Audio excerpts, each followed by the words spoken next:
ये भी हो गया। देखे, ये तो बहुत ज्यादा खूबसूरत है। ये ज्यादा अच्छा लगेगा। अब मेरा एक ही मकसद है, तुम्हें खुश रखना। मैं तो वैसे ही बहुत खुश हूँ। छापा मारा था आज सुबह उसके घर पर। कहाँ है अब्बू? मार दिया गया है उसे, लेकिन उसकी लाश के पास से यह मिला है। तो यानी इसके पीछे भी वही शख्स है। जरूर कोई ना कोई बात है, मगर क्या? अच्छा हुआ आप आ गई। अब बात करने का वक्त आ गया है।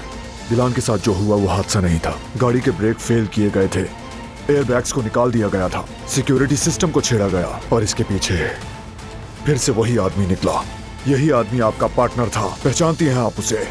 मेरी फैमिली, मेरी बीवी और मेरे बेबी को नुकसान पहुंचाने वाला कौन है? कौन है वो कमीना?